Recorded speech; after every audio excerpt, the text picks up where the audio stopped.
દ્વારા આખો વિડિયો ઉતારી લેવામાં આવ્યો। પ્રદીપ, આ વિડિયો તમે ફૂલ કરીને બતાવો।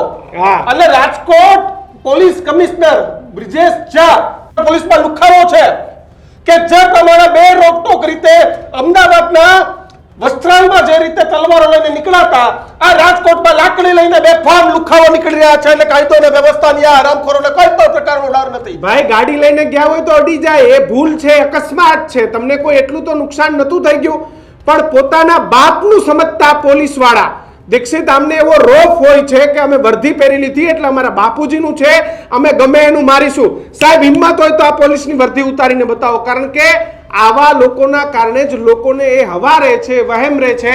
ભાઈ તમારી ગાડી અકસ્માત થઈ હતી, તમારે કાયદેસર કેસ કરી દેવો તો અલે સરઘસ કાઢો ને બ્રિજેશ ઝા સાહેબ, હવે સરઘસ કાઢો।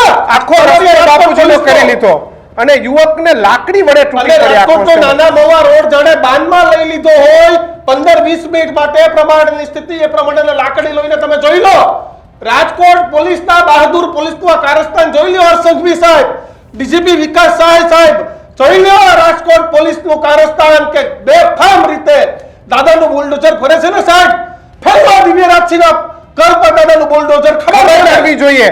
અને જો બુલડોઝર નહીં ફેરવો તો આવી જ રીતે રાજ્યના અન્ય પોલીસ કર્મચારીઓ પણ કોઈ કાયદો અને વ્યવસ્થાની મર્યાદા નહીં રાખે, પોતાને કઈ પણ અડચણ થશે તો પોતે સીધા તમારા દંડા ચાલે છે। તમે જ કહેતા હતા દંડા રાખવા જોઈએ, પોલીસના તાત્યા રજૂઆત। મિત્રો આવા જ વિડીયો અને શોર્ટ્સ જોવા માટે આજે જ અમારી ન્યૂઝ રૂમ YouTube ચેનલને સબસ્ક્રાઇબ કરો।